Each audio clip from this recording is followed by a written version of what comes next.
여러분, 세상에는 참 다양한 학문의 분야가 있습니다. 그런데 우리가 언뜻 이해할 수 없는 그런 학문의 영역도 있습니다. 혹시 여러분들 실패학이라고 들어보셨습니까? 실패를 공부하는 그런 학문입니다.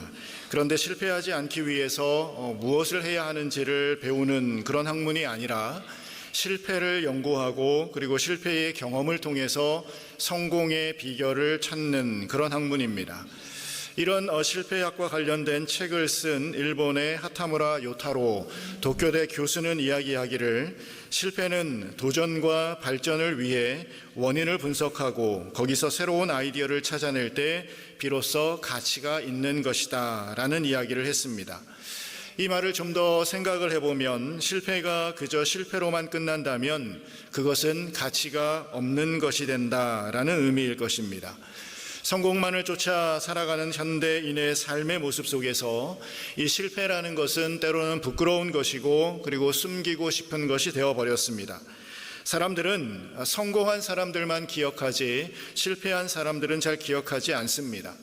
그런데 우리가 기억하는 성공한 사람들의 대부분은 이런 실패라는 아픔을 딛고 일어선 사람들입니다. 누구에게나 실패라는 것은 있지만 그 실패를 어떻게 다루고 그리고 어떻게 처리하느냐에 따라서 그것이 좌절이 될 수도 있지만 반면 새로운 희망과 그리고 소망이 될 수도 있기 때문입니다. 나는 실패하지 않았다. 나는 단지 효과가 없는 만 가지의 방법을 발견했을 뿐이다. 나는 낙심하지 않는다. 모든 잘못된 시도는 전진을 위한 또 다른 발걸음이다. 우리가 너무나도 잘 아는 토마스 에디슨의 이야기입니다. 그는 전구의 필라멘트를 만들기 위해서 수천 번의 실험을 반복했지만 그 모든 실패를 그는 포기하지 않았습니다. 오히려 그 모든 실패를 통해서 결국 인류의 삶을 바꾸는 위대한 발명을 이루어냈습니다. 에디슨에게 있어서 이 실패라는 것은 끝이 아니라 성공을 위한 새로운 도전이었고 그리고 과정이었다라는 것입니다. 성경의 영웅들도 마찬가지입니다. 우리가 잘 아는 믿음의 조상 아브라함은 아내를 누이라고 속였습니다. 이스라엘의 놀라운 지도자 모세는 혈기로 사람을 죽였습니다. 구약의 대표되는 선지자 엘리야는 영적으로 바닥을 쳤던 경험이 있습니다. 최고의 통치자 다윗은 남의 아내를 범하는 잘못을 저질렀습니다. 예수님의 수제자 베드로는 예수님을 부인하고 말았습니다. 승리와 영웅, 승리와 성공, 이런 영웅들로 기억되는 수많은 성경의 인물들조차도 이런 뼈아픈 아픔을 경험했던 사람들이었습니다. 그런데 그들의 실패는 그것으로 끝이 아니라 하나님 안에서 다시 일어서는 새로운 출발점이 되었다라는 것입니다. 여러분, 실패는 결코 인생의 패배를 의미하지 않습니다. 실패는 하나님께서 우리를 버리셨음을 뜻하는 것도 아닙니다. 실패 속에서, 때로는 낙심 속에서, 때로는 좌절 속에서 여전히 함께 하시고 새로운 계획과 그리고 승리와 성공을 기대하시는 우리 하나님이 우리와 함께 계시는 줄로 믿습니다. 실패의 현장 속에서도 하나님을 바라볼 수 있는 그런 놀라운 은혜가 우리 가운데 있기를 축복드립니다. 오늘 여호수아가 아이성 전투에서 승리를 거두는 사건을 본문은 기록하고 있습니다. 그런데 오늘 이 승리가 있기까지 여호수아는 여러 가지 사건들을 겪었습니다. 여리고성에서의 성공, 그러나 이어진 아이성에서의 실패를 이미 경험했습니다. 그리고 그것으로 끝이 아니라 아이성에서의 실패, 그리고 이어서 또다시 아이성에서의 성공을 맛보게 됩니다. 여호수아도 성공과 실패 사이를 걸었던 인물입니다. 여호수아 6장을 보면 여호수아가 여리고성을 점령하는 그 승리의 놀라운 사건이 기록되어 있습니다. 여러분, 여리고성은 우리에게 잘 알려진 대로 방어시설이 아주 튼튼한 성이었습니다. 이중으로 된 성벽과 높이와 그 두께는 이스라엘 백성들이 이전에 전혀 보지 못했던 점령 불가능한 그러한 성벽이었습니다. 그런데 이스라엘 백성은 이 성을 단지 7일 만에 정복합니다. 그것도 일곱째 날 7바퀴를 돌면서 함성을 질렀더니 견고한 여리고성이 힘없이 무너져 내렸습니다. 그들의 눈앞에 믿을 수 없는 일이 일어난 것입니다. 이스라엘의 기세는 아마도 하늘을 찔렀을 것입니다. 이스라엘은 이 기세를 몰아서 두 번째 정복지인 아이성에 도착을 합니다. 여리고에서 무혈 입성한 이스라엘 백성이었습니다. 그러기에 아이성도 아주 쉽게 정복할 줄 그들은 생각했을 것입니다. 그런데 그들 눈에 아주 작은 소수와 같아 보이는 이 아이성 전투에서 여호수아는 대실패를 경험하게 됩니다. 성경은 이 전투에서의 실패의 원인을 분명하게 말씀해 주고 있습니다. 여리고 성에서 얻은 모든 물건을 하나님께 바치고 그리고 그 바친 물건에 손대지 말라라고 명령하셨지만 아간은 이 명령을 지키지 않았습니다. 탐심이 생겨서 외투 한 벌, 은과 금덩이 하나를 숨겼던 것입니다. 이런 아간의 죄가 하나님을 진노케 했습니다. 이는 하나님의 말씀에 대한 불순종이었고 이로 말미암아 아이성 전투에서 이스라엘은 패배하게 되었던 것입니다. 그런데 아이성 전투에서의 이런 실패는 아간의 범죄 외에 또 다른 실제적인 실패의 원인이 있었습니다. 이스라엘 백성들이 처음 여리고를 정복할 때의 그 상황을 보면 여호수아와 이스라엘 백성들 가운데는 분명 불안과 그리고 두려움이 있었을 것입니다. 이 엄청난 성, 여리고성을 과연 우리가 점령할 수 있을까? 그 마음이 그들 가운데 있었을 것입니다. 그러나 여호수아는 하나님의 말씀에 따라서 철저하게 순종했습니다. 아침 일찍 일어나 하나님이 하라는 대로 여호와의 궤를 따라 매일매일 행진했습니다. 외치라라고 말할 때까지 아무 말도 없이 그저 침묵하며 7일 동안 성을 돌았던 것입니다. 여러분, 우리가 인생을 살아가면서 위급한 순간, 위험의 순간에 닥치게 되면 우리는 뭔가라도 나의 힘으로 해야만 우리의 마음이 편한 것을 느낍니다. 아무것도 하지 않고 무력하게 있는 것만큼 힘든 것은 사실 없습니다. 그러나 그럼에도 불구하고 여호수아는 그저 하나님의 능력과 그리고 하나님의 행하심만을 신뢰하고 믿었던 겁니다. 말없이 묵묵히 침묵하며 행진하며 하나님의 명령에 순종했습니다. 그런데 아이성 전투 때는 이와는 사뭇 다른 모습을 보입니다. 6장 27절의 말씀을 보면 여호수아의 소문이 그 온 땅에 퍼지니라 라고 말씀합니다. 이제는 여호수아의 그 놀라운 능력이 온 땅에 퍼졌습니다. 여리고성을 정복한 이후에 그들은 승리의 분위기에 도취되어 있었을 것입니다. 우리가 이겼다. 우리가 여리고성을 점령했다. 여리고성의 그 승리가 마치 자신들의 힘으로 이룬 것이라 생각하게 됩니다. 지금까지의 모든 일들이 하나님의 도우심과 하나님의 은혜였다라는 사실을 망각하기 시작했던 것입니다. 그들 속에 영적인 판단력이 흐려지기 시작한 겁니다. 여호수아는 아이성을 공격하기 전에 정탐꾼을 보냅니다. 그런데 이들의 보고는 이전에 보냈던 정탐꾼들의 보고와는 완전히 달랐습니다. 하나님의 도우심 그리고 하나님의 인도하심에 대한 그 어떤 고백도 그들 가운데 없었습니다. 그들은 여호수아에게 보고하기를 그들의 수가 적으니 모든 군사를 보내지 말고 그저 우리 군사들 중에 2-3천 명만 가도 충분합니다. 우리 모두가 가서 그렇게 수고할 필요가 없습니다 라고 보고를 합니다. 여러분, 이 보고 속에는 마치 자신들이 이전에 점령했던 여리고성을 점령할 때 자신들이 매우 수고한 것처럼 표현하고 있는 거예요. 그러니 아이성을 위해서는 그렇게 모두가 가서 모두가 수고할 필요가 없다라고 보고하고 있는 겁니다. 우리가 여리고를 무너뜨렸는데 이 작은 수의 아이성쯤이야 군대를 다 보내서 우리가 모두 수고할 필요가 없다라고 그들은 생각한 겁니다. 이제 그들의 마음속에서는 이 전쟁이 하나님께서 함께 하시는, 하나님이 동참하시는 그런 전쟁이 아니라 이제는 사람들이 앞장서 있는 전쟁이 되어버렸습니다. 아이성 전투에서는 하나님의 어떤 허락, 어떤 지시도 그들 가운데 없었습니다. 하나님께 이 전쟁에 관하여 묻지도 않았습니다. 그저 자신들이 판단하고 그리고 자신들이 판단한 대로 그들은 행동하고 있습니다. 하나님이 계셔야 될 자리에, 하나님이 쓰셔야 될 그 자리에 사람이 서서 싸우려 하다가 실패한 싸움이 바로 이 아이성의 싸움이었던 것입니다. 인간의 교만이 아이성이 아닌 이스라엘 백성들 자신을 무너뜨리기 시작했던 것입니다.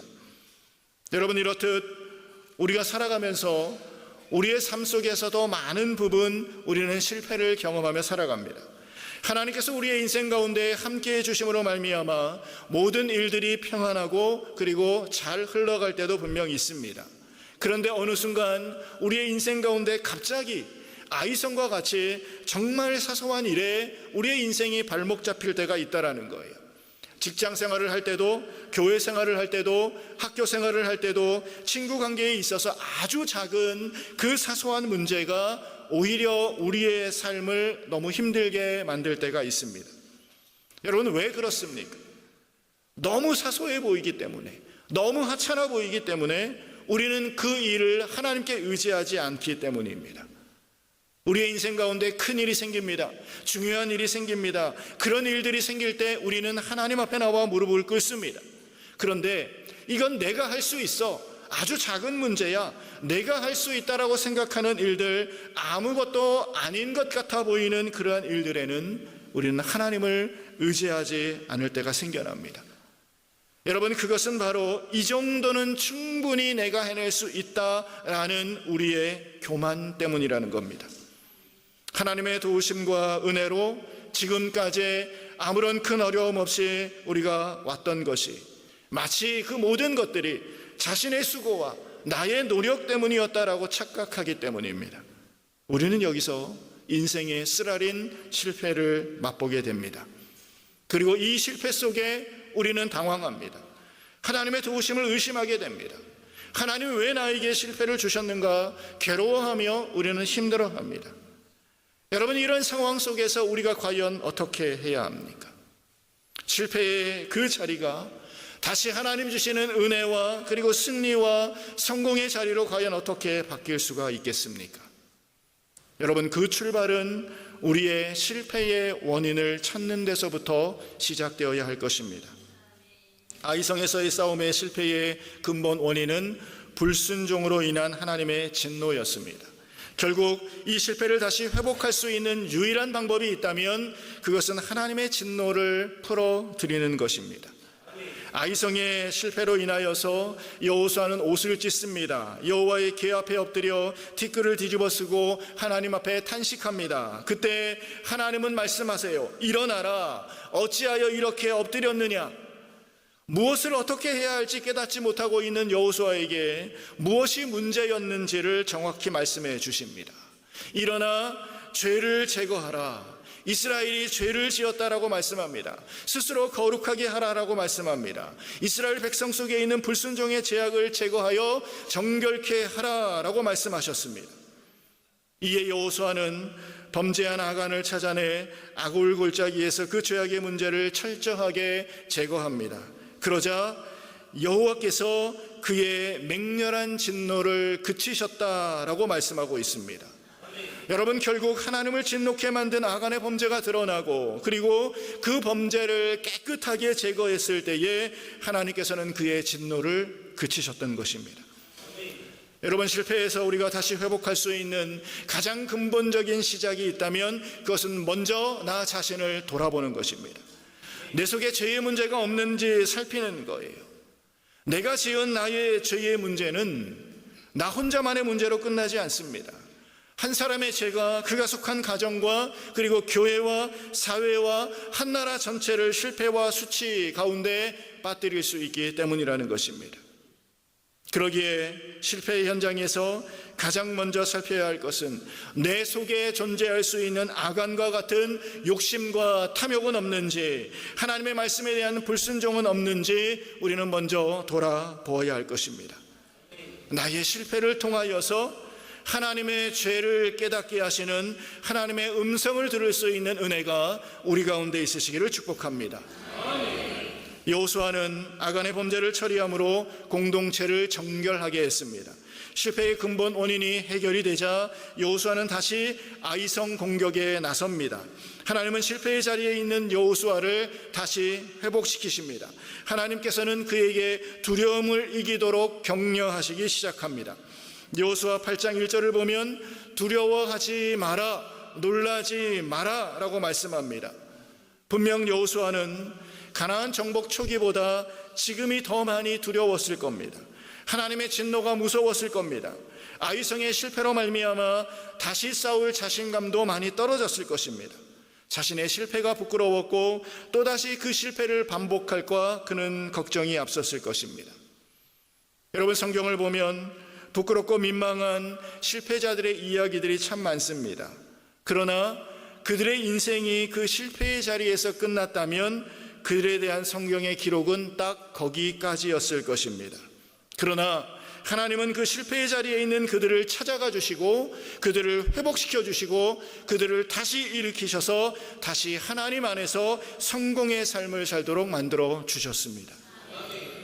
인생이 끝나는 것은 실패했기 때문이 아니라 포기했기 때문이다. 미국의 닉슨 대통령의 말입니다. 인생이 끝나는 것은 실패했기 때문이 아니라 포기했기 때문이다. 실패를 통해서 다시 일어설 때에 그것이 성공을 향한 시작이 되기 때문인 것입니다. 이스라엘 백성들은 아이성과의 전투의 패배에 낙심하고 좌절한 상태입니다. 두려움을 갖고 있습니다. 이런 두려움은 항상 우리의 삶에도 문제가 됩니다. 그러기에 하나님은 우리를 향하여서 두려워하지 마라, 놀라지 말라라고 말씀합니다. 두려움이라는 것은 우리가 하나님 앞에 나아가는 나의 용기를 막을 때가 참 많이 있습니다. 두려움과 낙심을 극복하는 길이 있다면 그것은 하나입니다. 우리의 마음속에 용기를 갖는 거예요. 그리고 그 용기는 하나님께서 주시는 말씀에 대한 확신을 가질 때에 우리 마음 가운데 용기가 생겨날 줄로 믿습니다. 하나님은 실패한 자리를 피해 다른 길로 돌아가도록 하지 않으시고 실패한 그 자리에서 다시 승리를 맛보게 만들어 주십니다. 실패의 원인을 알게 하시고 실패의 원인을 제거할 때에 다시 회복할 수 있는 성공이 있다라는 사실을 알려주십니다. 마치 시험을 보고 시험에서 틀린 문제에 대한 정답을 우리에게 알려주시고 또다시 똑같은 시험을 보게 하셔서 그 문제에 대해서 정확한 답을 확실히 알도록 만들어주십니다. 이제 앞으로는 똑같은 문제를 다시 틀리지 않기를 원하시는 거예요. 다시는 같은 실패를 반복하기 원치 않으시는 하나님의 마음이라는 겁니다. 8장 1절의 후반부를 보면 보라, 내가 아이성과 그의 백성과 그의 성읍과 그의 모든 땅을 다 내 손에 넘겨주었다라고 말씀합니다. 하나님께서 승리를 보증해 주신 거예요. 너의 싸움에 내가 함께하겠다 약속해 주신 것입니다. 여호수아가 처음 아이성을 공격할 때에 하나님께서는 그 어떤 형태로든 승리를 약속하지 않으셨습니다. 그런데 이제는 다르다라는 거예요. 전투가 시작되기 전입니다. 이미 전투가 시작되기 전에 이 백성과 그 성읍과 그 땅을 넘겨주었다.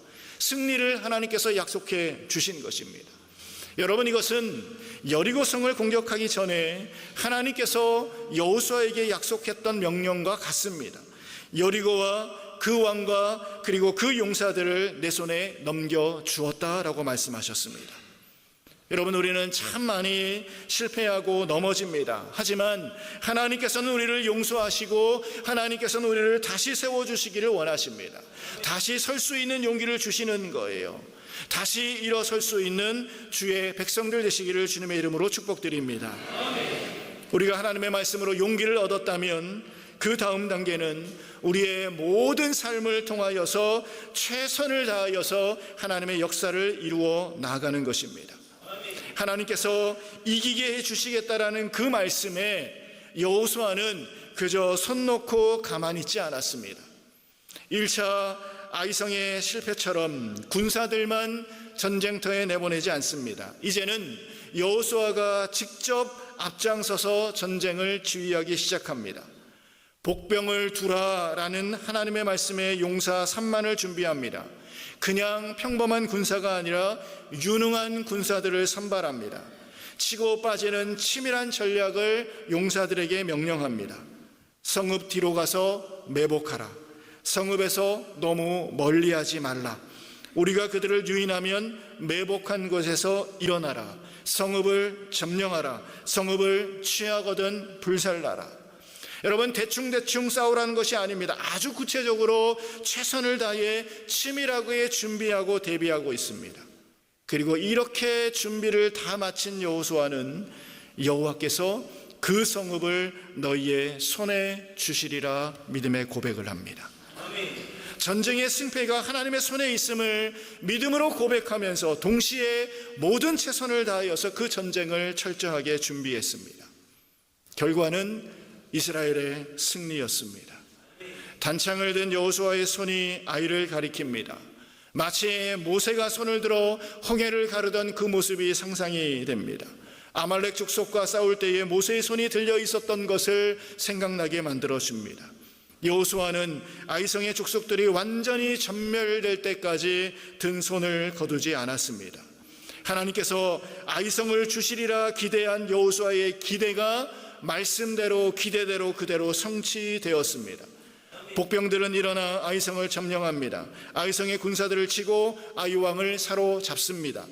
아이성의 실패가 이제는 다시 바뀌어서 승리와 성공으로 이어진 사건이라는 것입니다. 여러분, 하나님의 행하심과 그리고 인간의 순종 사이에는 늘 고민이 있습니다. 과연 어디까지 내가 하고 어디까지 하나님이 하시는 것일까? 우리는 종종 이렇게 이야기할 때가 있습니다. 내가 아무것도 하지 않아도 하나님이 다 하실 것이다. 내가 아무것도 하지 않아도 하나님이 다 하실 것이다. 마치 굉장히 큰 믿음을 가진 사람처럼 이렇게 고백할 때가 있습니다. 그런데 우리의 믿음과 순종을 이런 식으로 표현하고 이런 식으로 적용해서는 안 된다라는 거예요. 여러분, 내가 온 힘을 다하고 최선을 다해도 반드시 하나님께서 은혜를 주셔야만 이루어집니다. 그러기에 우리는 항상 하나님의 도우심과 하나님의 은혜를 구해야만 합니다. 그리고 또한 우리가 그 하나님의 도우심과 은혜를 간절히 구하면서 우리가 할 수 있는 최선을 또한 다해야 한다는 거예요. 그리고 나서 고백하기를 이 모든 것이 하나님의 은혜였다 고백하는 것이 참 믿음의 고백인 줄로 믿습니다. 아이성의 실패와 성공 사이의 차이는 하나님의 명령과 말씀에 대한 불순종과 순종의 차이였습니다. 하나님의 명령에 대한 불순종, 하나님의 말씀에 대한 불순종은 하나님을 향한 범죄함으로 이어졌습니다. 인간의 교만함으로 이어졌습니다. 그 범죄함은 하나님의 진노를 샀습니다. 그 교만함은 하나님의 외면케 하심을 만들었습니다. 하나님의 진노는 결국 우리의 실패로 이어진 거예요. 하나님을 외면함은 우리의 실패로 이어질 수밖에 없었습니다. 그러나 죄에 대한 철저한 회개와 하나님의 말씀에 대한 온전한 순종, 그리고 믿음으로 최선을 다해 일하는 우리를 통해서 우리의 실패를 하나님의 성공과 승리로 바꾸어 주실 줄로 믿습니다. 우리의 삶 속에 때로는 불순종이 있고 그래서 실패하고 그래서 낙심도 생기지만 그럼에도 불구하고 바로 그 자리에서 두려워하지 말라, 놀라지 말라, 용기를 내라 격려하시는 하나님의 음성을 우리는 다시 들어야 할 줄로 믿습니다. 그리고 그 하나님을 바라보면서 그 하나님의 함께 하심을 우리가 바라보면서 하나님의 명령에 따라 다시 일어설 수 있는 주의 백성들이 되어야 할 것입니다. 바라기는 우리의 삶이 실패로 끝나는 그러한 삶이 아니라 다시 회복되어서 하나님의 승리를 맛볼 수 있는 복된 인생 되시기를 축복합니다. 실패의 자리에서 성공과 승리의 자리로 다시 옮기실 그 하나님을 우리가 더욱 신뢰하고 더욱 붙드는 주의 백성들이 되시기를 주님의 이름으로 간절히 축원합니다.